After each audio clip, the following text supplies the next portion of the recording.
Hello, everyone. I'm Gigi Stone-Woods at MSNBC headquarters in New York. Crucial conflict. President Trump says he knew nothing about the infamous Trump Tower meeting with a Russian lawyer, but that is not what his former fixer Michael Cohen says. What it could mean legally for Trump and others if it turns out that he did know. Plus, the ultimatum House Freedom Caucus members back off on the effort to impeach Deputy Attorney General Rod Rosenstein. But they say their fight with the Justice Department is far from over. And be my guest. President Trump tries to distance himself from Vladimir Putin the same day the Russian president invited him to visit Moscow. Why another meeting anytime soon is off the table. We begin this hour with President Trump unusually quiet on Twitter this Saturday as he spends another weekend at his private golf resort in New Jersey. Now, the president is facing more questions on the Russia investigation and the now infamous 2016 Trump Tower meeting with a Russian lawyer. NBC News is reporting Trump's former lawyer, Michael Cohen, claims the president knew about the meeting in advance, but the president continues to deny that. Tweeting Friday, "I did not know of the meeting with my son, Don Jr." Sounds to me like someone's trying to make up stories in order to get himself out of an unrelated jam. Now, all of this as Russia's Vladimir Putin invites Trump to Moscow. Trump going on Sean Hannity's radio show trying to distance himself from Putin. Listen. They say I'm friendly with Russia. Russia's not happy about what I did. Trump apparently referring to his demands that NATO leaders boost their defense spending. So joining me now to talk about all of this, NBC News White House correspondent Jeff Bennett. Jeff, thanks for being here. The president and his lawyers have been increasing their attacks on Michael Cohen. Does this indicate they're growing increasingly worried about Cohen? Hey, Gigi, great to see you. Well, we've certainly seen the Trump camp escalate its counterattacks against Michael Cohen. As you mentioned, President Trump insists he did not have prior knowledge about this Trump Tower meeting that took place in June 2016. But separately, I'm told that Michael Cohen's transformation from Trump loyalist to Trump accuser is really rattling, really unnerving for President Trump. It's one of the things that accounts for this real shift, this dramatic shift in the way that people close to the president and the president himself have referred to Cohen and tried to characterize him publicly. Take a look at how Rudy Giuliani, President Trump's outside attorney, has talked about Michael Cohen just a couple of months ago as compared to what he said this past week. No, I expect that he is going to cooperate with him. I don't think they'll be happy with it because he doesn't have any incriminating evidence about the president or himself. The man is an honest, honorable lawyer. Expected something like this from Cohen. He's been lying all week. He's been lying for years. There's nobody that I know that knows him that hasn't warned me that if he's back us up against the wall, he'll lie like crazy because he's lied all his life. Now, if Michael Cohen can provide federal investigators credible evidence that what he says is true, that President Trump, then candidate Trump, knew about this now infamous meeting ahead of time, and that his son, Donald Trump Jr., is the one who told him about it, well, then Donald Trump Jr. could face perjury charges because, as you well know, Donald Trump Jr. in September of 2017 told a Senate panel clearly and unequivocally that he did not, in fact, tell his dad about this meeting in advance. So as the Russia investigation, as the Cohen investigations continue, the president is faced with an immediate political problem because you have his longtime friend and fixer basically undercutting the message that the president has tried to push all along. Not only that there was no collusion, but that the Russia investigation, the president says, is a witch hunt really fueled by his political enemies. Gigi. All right, the plot thickens. NBC's Jeff Bennett, thank you. Joining me to discuss all of this is Benji Sarlin, NBC News political reporter, A.B. Stoddard, Real Clear Politics associate editor and columnist, as well as Jordan Fabian, White House correspondent for The Hill. Thank you all for being here. We have the president, his family, his legal team. They've always denied that Trump knew about that 2016 meeting we were talking about with a Russian lawyer. Watch this. Did you tell your father anything about this? No. It was such a nothing. There was nothing to tell. I mean, I wouldn't have even remembered it until you start scouring through the stuff. Did you know at the time that they had the meeting? No, I didn't know anything about the meeting. The president said he became aware of it very recently, right before this came out, and that's when he was notified. It must have been a very unimportant meeting because I never even heard about it. So as far as you know, as far as this incident is concerned, this is all of it. This is everything. This is everything. All right, well, Michael Cohen now says Trump did know. So, Jordan, from a political perspective, how damning do you think Cohen's allegation is? Well, in the short term, Gigi, this is a damaging political fight for the White House. Republicans I've talked to would rather the president be focused on things like he did on Friday when he gets out in front of the cameras and talks about how great economic growth is heading into the midterm elections. They don't want him to be embroiled in a messy political public fight with his former personal lawyer. So in the short term, that's damaging. But in the long term, really, this is a battle over credibility. Who does the court believe? Who does the legal system believe is more credible, President Trump or Michael Cohen? And that is very tricky to figure out right now. It's not clear Michael Cohen has evidence to back up his claim that the president knew about this meeting, and that we'll have to see play out in the coming days and weeks. Well, certainly stealing the spotlight away from the midterm elections as we approach. AB, President Trump and Michael Cohen have been essentially calling each other dishonest, calling each other liars all of a sudden. A lot of changing stories here. Who has more perceived credibility at this point? It's a tough call. President Trump, Michael Cohen, what do you think? Well, that's the good question. I don't think either one of them does. President Trump says things that are untrue all the time. He has about this very anecdote because the New York Times reported a year ago that he helped create a false statement about this meeting while on Air Force One with some close aides on the way back from a summit in Hamburg. And Don Jr., most likely told his father about this meeting. It's just not plausible that he wouldn't have. That said, Michael Cohen doesn't have credibility. Rudy Giuliani doesn't have credibility. I think what this does, because we don't know, again, if this is definitely collusion, if collusion is a crime, if this is actually an impeachable offense, we'll wait for Mueller to sort of figure this out, whether or not there was a direct act that can be translated as from collusion into conspiracy, which is illegal. But I think that what this does is with Michael Cohen taking an aggressive posture and seemingly turning on the president, it obviously potentially exposes him with regards to his business dealings at the Trump organization. And that's what the Trump allies are worried about, that if Michael Cohen has decided he can no longer be loyal, even if he's not really credible, if he has roads to take investigators down in terms of potential financial crimes by the Trump organization over the years, that's going to be extremely problematic for the president. Right, this could be just one piece of the puzzle, the information that he's putting forward. You know, Benji, the president has uncharacteristically not spoken to reporters since this Cohen tape leaked, and sources are saying Trump is really having a difficult time with what he sees as a huge betrayal on the part of his fixer. So what does the president's silence indicate to you about his mindset right now? Well, this is definitely a pattern we've seen before when there's difficult news, especially in a case where there might be a legal liability involved. The president kind of retreats to Twitter, to friendly media, like his interview with Sean Hannity. And I think it's perhaps says something about his mindset that the White House took a pretty extraordinary measure this week, which was barring a CNN reporter for asking questions from an event. And we learned in the Washington Post had a story indicating that this pretty much came from the top, that the president has been asking his aides to consider banning other reporters who ask questions that he deems unfriendly. So there's definitely a bit of a siege mentality we're seeing here as the president kind of walls himself off from the kind of difficult follow-up questions that could come with a complex story like this. Right, and silence on the tweets, too.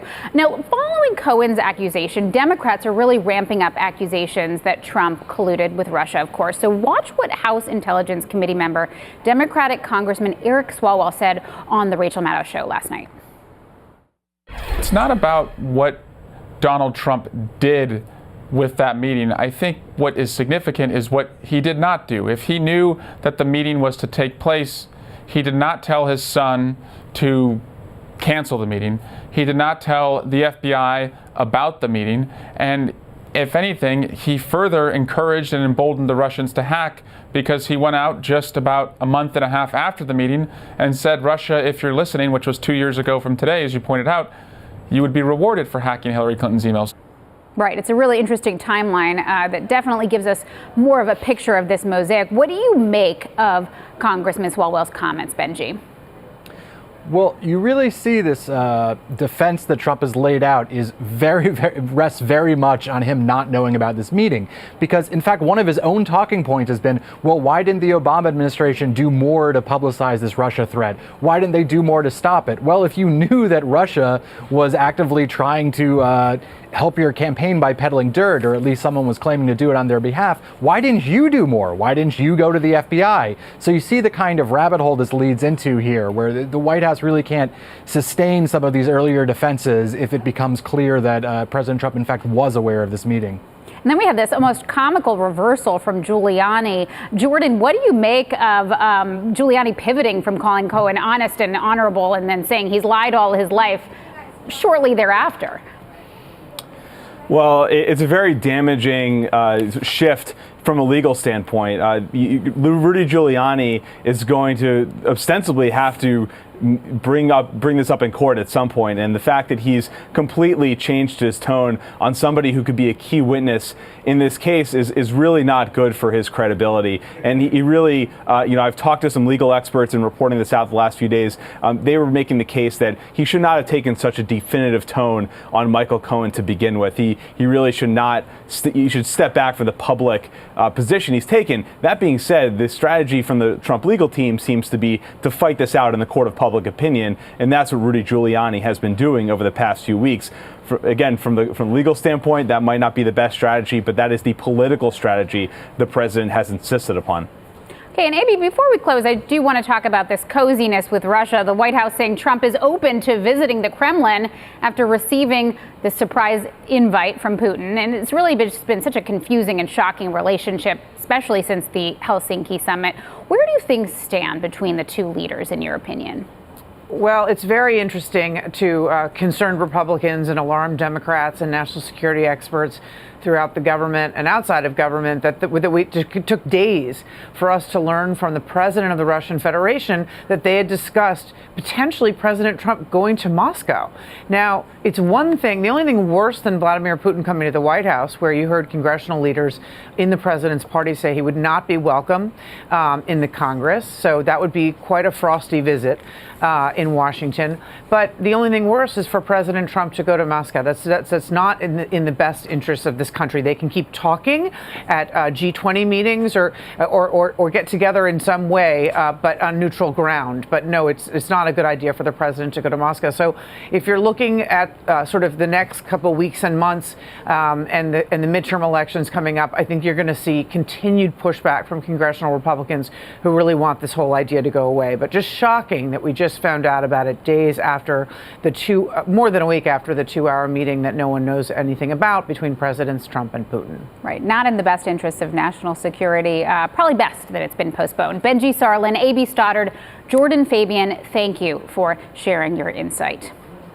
Next up, legal jeopardy. How Michael Cohen's bombshell allegation puts President Trump and others in a pretty uncomfortable situation. Stay with us.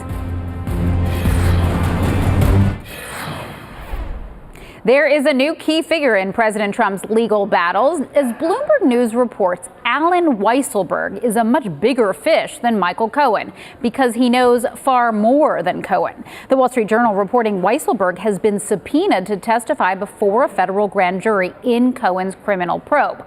Well, Weisselberg is the chief financial officer of the Trump Organization.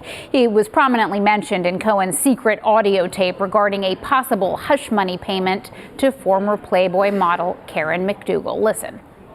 And I've spoken to Alan Weisselberg about how to set the whole thing up with So what are we going to pay? Funding. Yes. And it's all the stuff, because you never know where that company, you never know where he's going to be. Gets hit by it. Correct. So I'm all over that.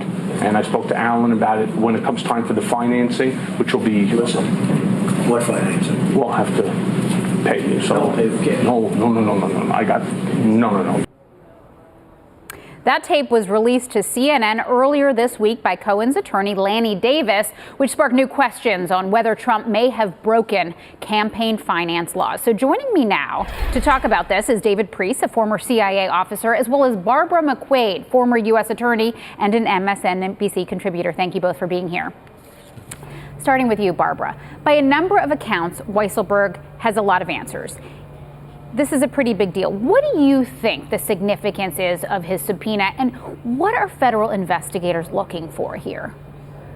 Well, I think the subpoena of this chief financial officer of the Trump Organization is particularly significant because it comes in the investigation in the Southern District of New York into Michael Cohen. So what it suggests is there is a link to the Trump Organization and perhaps President Trump himself in that investigation, which is separate from the Robert Mueller investigation. They're now looking at Trump's finances and not just Michael Cohen in the payout. So I think it is an opportunity for them to look at, were there fraudulent payments, bank fraud, money laundering, acceptance of financial deals from Russian oligarchs, and all kinds of things, because as his longtime chief financial officer, Weisselberg has access to all this information. I've heard him described as, the human tax return. And so he certainly has access to and knowledge of all of Trump's financial information. And so this could be a real goldmine for investigators. Oh, he was involved with the Trumps when Trump's father was at the helm, reportedly. Barbara, Michael Cohen says President Trump knew in advance about this now infamous Trump Tower meeting with the Russian lawyer. So what legal danger could the president face if it's proven that he did, in fact, know about it?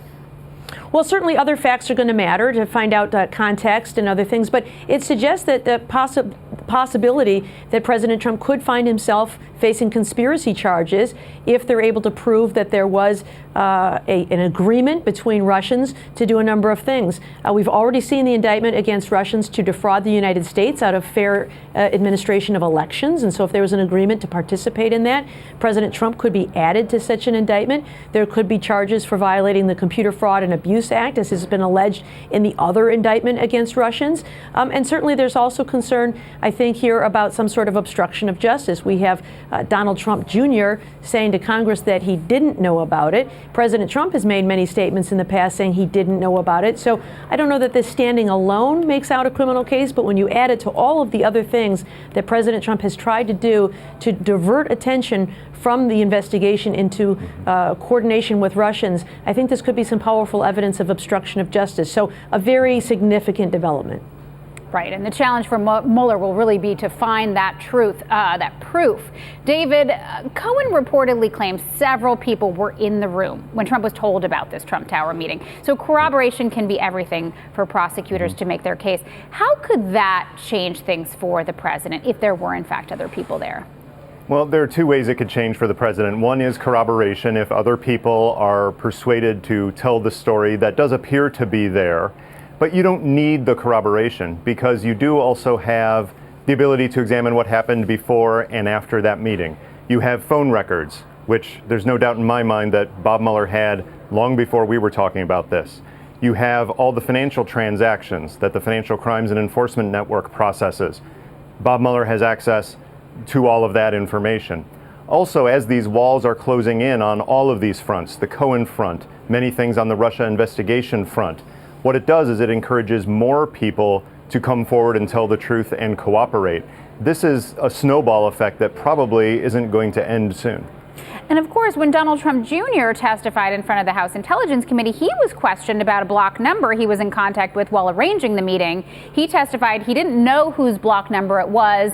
Now, what, if any, consequences could he face if it turns out that he, in fact, lied about this, Donald Trump Jr.? Yeah, this seems to be the kind of thing that he's speaking before he thinks through the consequences of it, because not knowing the blocked number that you yourself were in contact with, it strains credibility a bit. And given the number of other falsehoods that have been stated, he's not putting himself out there as a good fact witness for himself. Many of the things he's mentioning, including that, there are ways of finding out whether it's true or not. And that's the real issue. Saying something doesn't mean that it's true. With the other evidence coming in around him, he's both putting himself at jeopardy, but he is closing in the walls around his father as well. Absolutely. Barbara, we learned this weekend Special Prosecutor Robert Mueller examining tweets and negative statements made by the president for possible obstruction. This tweet seems sometimes pretty innocuous. How can they actually help the investigation here? This is interesting. It is really interesting, and certainly a new form of technology, a new form of communication that hasn't been used much before for this kind of thing. But I think that it can demonstrate what's necessary in a case like this, which is corrupt intent. These aren't secret communications, which often is the case when you're trying to obstruct an investigation and you told some witness, you better lie for me or else. This is putting public pressure on Jeff Sessions and Jim Comey about the investigation. And so was he trying to nudge them in a certain direction? So standing alone, I don't know that any one of these tweets would make a case, but to prove that corrupt intent that is necessary to prove that your actions were in fact to obstruct justice, they could provide a real window into President Trump's mind when you see what it is he's tweeting. And one quick thing on that, when I briefed Bob Mueller the intelligence report every day, I saw the way his mind worked. He left no stone unturned. If there was something that could give insight, back then most often to terrorism investigations, he did not hesitate to ask and to follow it up and to chase that fact until he had it. There's no doubt in my mind that he's incorporating these tweets into the timeline of potential obstruction of justice. And they certainly can give us an indication of the thoughts that were going on at that time. David Priest and Barbara McQuaid, thank you for sharing your insight with us. Thanks, Gigi. Saturday, a major push by Republicans to keep control of the House and overcome a pretty difficult electoral map. So we're going to have a live report from Chicago. Also, trade wars, the political risks as President Trump's tariffs start to hit home for people in his base. Stick around.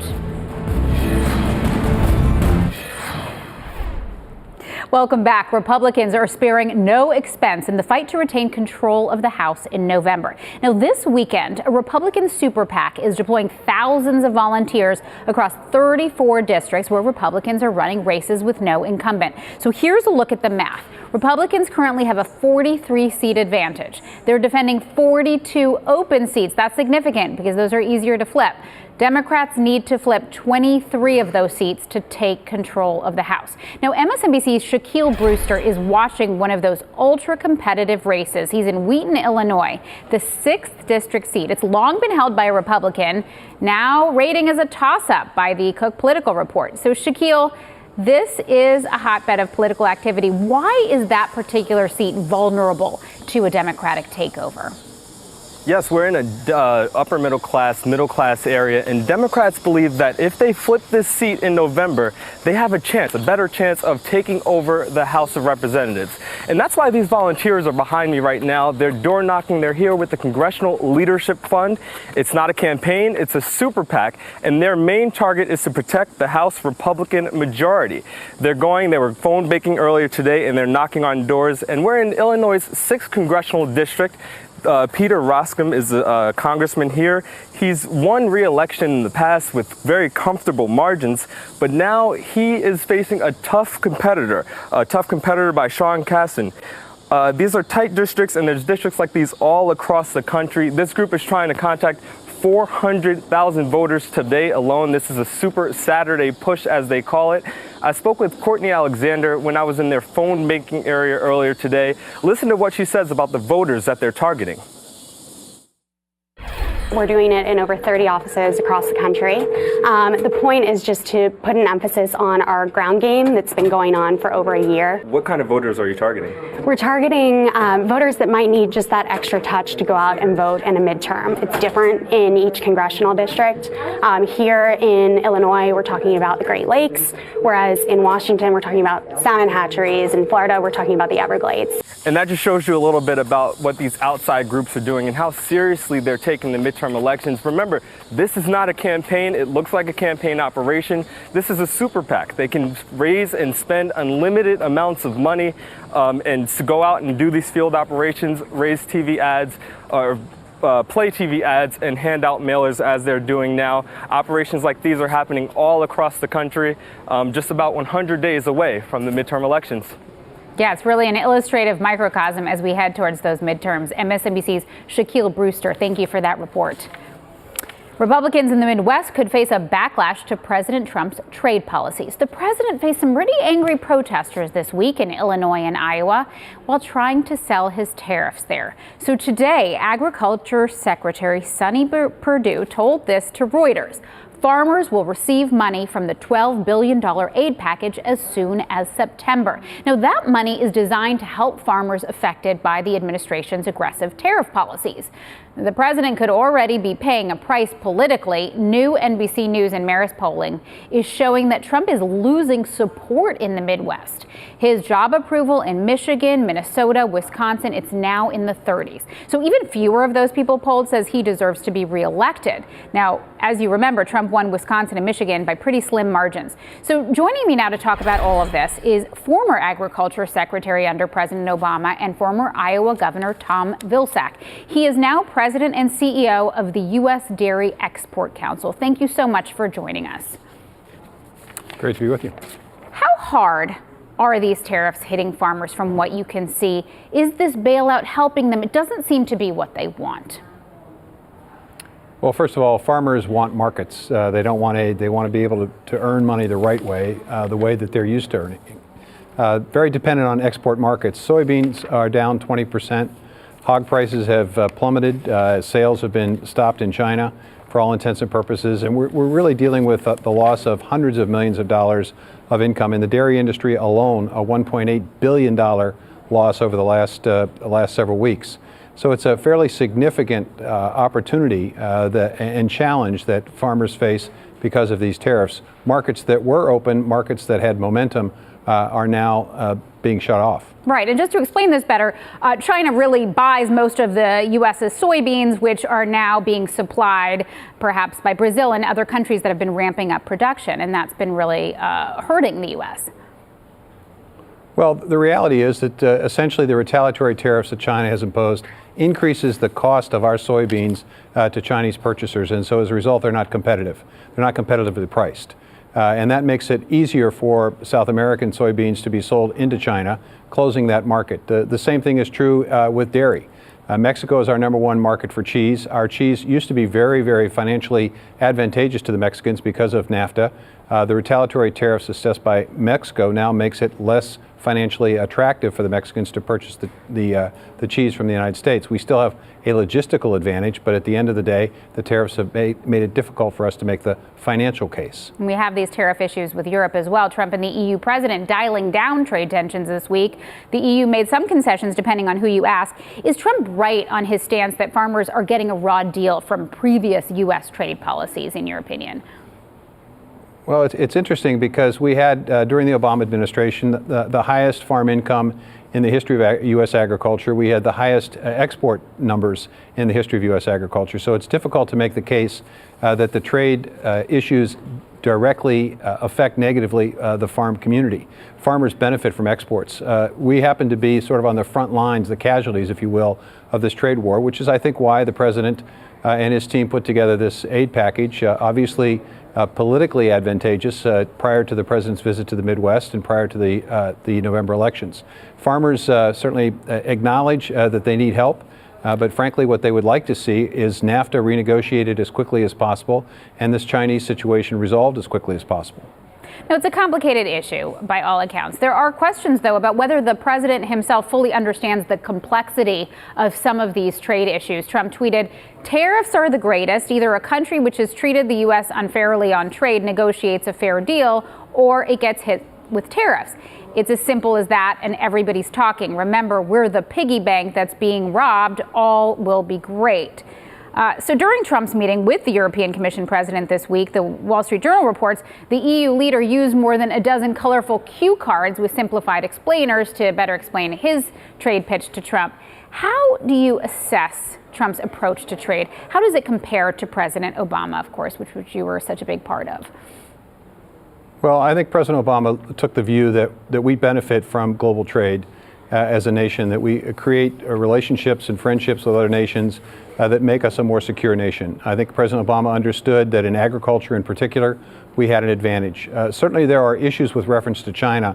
The problem is that when you go after China alone as the sole nation, we didn't build a coalition, we didn't have a series of allies. If we had another number of nations join us and raise questions about Chinese practices, it would have been far more difficult for them to retaliate in the way that they did against U.S. agriculture.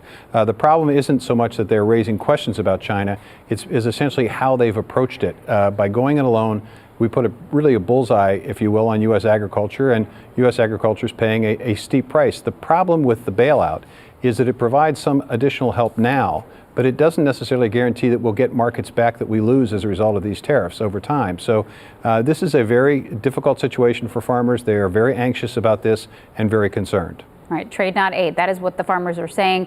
Tom Vilsack, we appreciate your very informative insight on this topic. Thank you for joining us. Thank you. Republicans table their plan to impeach Deputy Attorney General Rod Rosenstein for now. How their new demands for the Justice Department could lead to a showdown within the party.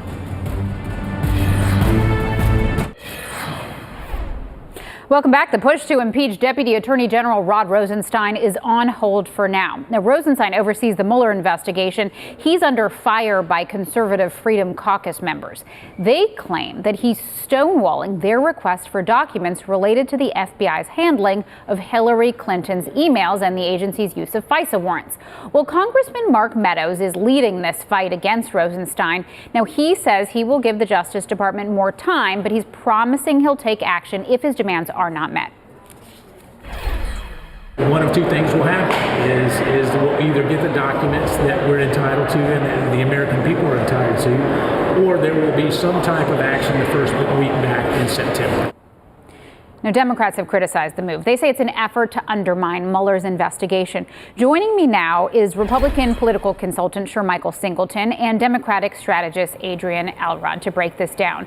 Thanks for being here, Michael. Meadows says he may consider a contempt vote instead of pursuing impeachment. Why all of a sudden this change of heart? Well, look, I think for the Freedom Caucus, they recognize that for their base, which is the same base as President Trump's, this is something that resonates significantly with those particular voters. But, you know, I just have to be honest, as a conservative, I'm extremely disappointed at the fecklessness I've seen with these particular members. Republicans control the House, they control the Senate, and I have to ask, why aren't they focused on protecting our elections with the upcoming midterms from Russia? Instead, they're attacking a guy who is a Republican, for goodness sakes, who was appointed by the president. It doesn't make any sense whatsoever to me. It certainly shows discord in the party. Attorney General Jeff Sessions continuing to back his deputy, however. Take a listen. My deputy, Rod Rosenstein, is highly capable. I have the highest confidence in him. You probably know not only did he go to the Wharton School of Business, but graduated from Harvard right here in this area. So what I would like Congress to do is to focus on some of the legal challenges that are out there. I have to ask you, Adrian, the impeachment of Rosenstein has very little support. So what do you think is really behind this move by the Freedom Caucus and all of the stuff that they've been talking about regarding this? Well, I think Michael is exactly right. I mean, it's two things here. Number one, the Freedom Caucus is trying to do everything they can to undermine the Mueller investigation. They're going after one of their own, somebody who Michael accurately pointed out was appointed by President Trump, who's also overseeing the Mueller investigation. Secondly, this is what their base wants to hear. There have been some reports that have come out this weekend that there are people out in America who are staunch supporters of Trump who are actually glad that Russia interfered in the election because they wanted to make sure that Donald Trump won. So the Freedom Caucus, Jim Jordan, Mark Meadows, all of their members are doing exactly what Donald Trump's base and frankly their base wants. Let's talk about our relationship with Russia. Michael, Trump invited Putin to Washington. Putin invited Trump to Moscow.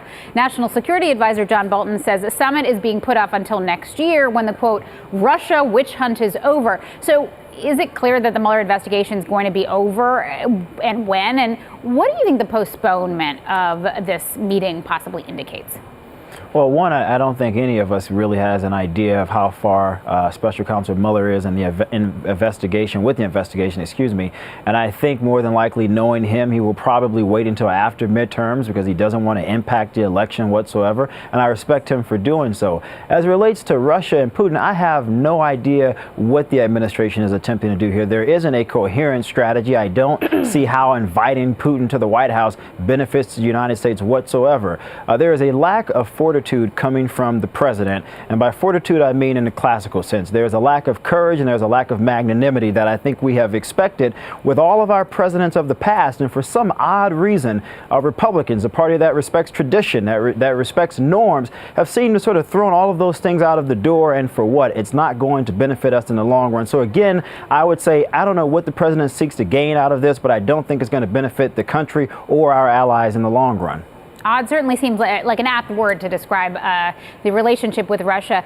Adrian, some foreign policy experts actually agree with Trump that he's been tougher on Russia than the previous administration. So why is there such a disconnect between policy and Trump's reluctance to publicly criticize Putin and what we're seeing?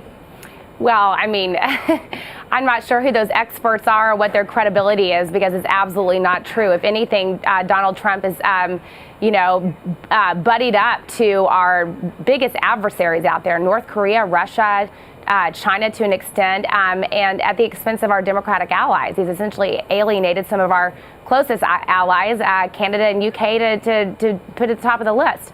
But I want to go back to something that John Bolton said. The fact that the National Security Advisor of the United States of America is actually calling the Mueller investigation, which is looking into the interference of Russia into our elections, calling it a witch hunt in an official White House statement, is, I can't believe this is actually happening. I guess we can't, there's nothing that is shocking anymore, right? But again, I just think it's important to realize this is the National Security Advisor who made this statement. This is the person who is in Donald Trump's ear, constantly advising him on all matters of national security. And again, we are really going down a dangerous road here. And certainly interesting wording. Sure, Michael Singleton and Adrian Elrod, thanks for being with us. Thanks so much. Gigi. Still ahead, we're going to be talking about Facebook and its free fall. A closer look at what led to the social media giant's one-day, $120 billion market plunge, if you can believe it.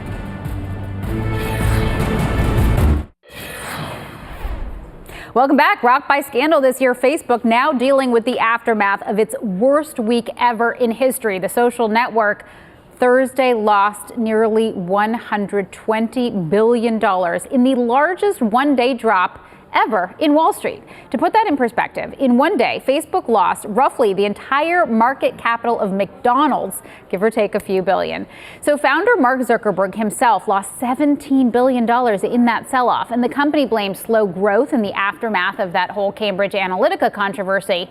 In May, Facebook admitted data from 87 million users may have been improperly shared with Cambridge Analytica, which used the information for political purposes, not what they bargained for. So joining me to talk about this, NBC News senior business reporter Ben Popkin and Elizabeth Dwoskin, Silicon Valley correspondent for The Washington Post. Thanks for being here. Ben, how did Facebook get here? $120 billion loss. We knew that they couldn't withstand those sky-high valuations and live up to them, but no one expected the hit to be this big. Right. I mean, this has been a hyper-growth company. People have been looking at this 40% growth for a long time and planning for it. What happened is Facebook told everybody, you know what, actually hit the brakes. We're switching to being a 20% growth company because they're increasing their margins. They're spending money. They're spending more money to crack down on some of these behaviors. The data scandals finally coming home to roost, finally hitting their bottom line. Cambridge Analytica, Russian interference, fake news, InfoWars. All these things are kind of clustering together, and they're finally having to pay the price. And it's really. You know, why it was so steep was because investors, this is what analysts told me, that they didn't expect this to come so quickly. They thought maybe 6 months from now it'll kind of taper down to 35% growth, maybe go and trend down. But it was so hard and so fast, and that's why it got hit with that 20% massive historic ding. Really surprising. So, Elizabeth, I wanted your take. Mark Zuckerberg warning his investors there would be a hit to profits because of investments made into security, that doing the right thing was going to cost them. But isn't that almost an easier story to tell than the fact that they're having this big problem with user growth? No, I think you're absolutely right. I mean, look, it's what's, as a tech reporter, you're looking at this story. He said that you know, profits might be dinged about a year ago, 8 months ago. He's said it for the last 3 earnings. So as a reporter covering these things, you're saying, well, when is it going to take its toll? When is it going to catch up to them? And then it's like all in one day, it finally did. it's not really the user growth. So one piece of it is they lost about 3 million users in Europe, which is a big deal, and their growth has basically been flat in the United States. It is growing in the developing world, but also not as quickly. And but there's still a lot of people who could still come on Facebook. There is still room to grow there. I think it's more about the cost of some of the privacy features that they're building. And like, for instance, you can clear your browser, you can clear your cookies. Well, Facebook recently introduced a clear history tab. It's one piece of the toolkit that they're releasing to reduce the data they can collect, and that's going to reduce their margins. And I think that's what they're really talking about. And a big question is Zuckerberg's role in all this. I mean, he laughed off accusations 2 years ago that his company allowed a platform for misinformation that could have impacted the 2016 election. Take a listen. Personally, I think the idea that fake news on Facebook, of which it's a very small amount of the content, influenced the election in any way, I think is a pretty crazy idea. So he apologized after that. He faced testimony on Capitol Hill. Is he going to survive this latest hit, in your opinion? Well, there have been growing calls for ways to limit his power. He is chairman and CEO. He has these sort of super shares that give him massive control over the company and limit investor voice. There are calls for him to step down. From what it looks like, Facebook will continue. This is not the end of Facebook by any means, but it is definitely a significant turning point where they have to change their strategy. Because let's face it, Facebook at its core is based on violating your privacy. It's based on tricking you into giving up as much information about yourself as you possibly can so they can give it to the advertisers so they can deliver you highly targeted ads. All these steps that they're doing to make Facebook safer, make it easier to use, giving you tools that limits their ability to invade your privacy. So their problems are completely contrary to their core business model. So they're really at this crux, and they're going to keep having problems. Their business model creates the problems, and simply spending more money, adding 5,000, 10,000 more contractors to pull away this crazy inflammatory content, that's not going to stop another Russia hack, some other kind of even more worse misinformation from bubbling up again. And that's what Facebook really has to contend with. Right, and these are not the problems that Mark Zuckerberg and other Silicon Valley billionaires signed up for when they started these things. But let's face it, Facebook is still a massive, profitable company, and it will do just fine. It just has some some growing pains to go through. Ben Popkin, Elizabeth Dwoskin, thank you for sharing your insight with us. Thanks, Rob. Tonight, MSNBC presenting a special look at some dramatic efforts to rescue those 12 boys and their soccer coach from a cave in Thailand. You're going to hear firsthand from members of that rescue team. They took part in the 18-day mission. Watch Inside Story Thai Cave Rescue. It's tonight at 8 p.m. Eastern, only on MSNBC, and it's a fascinating tale.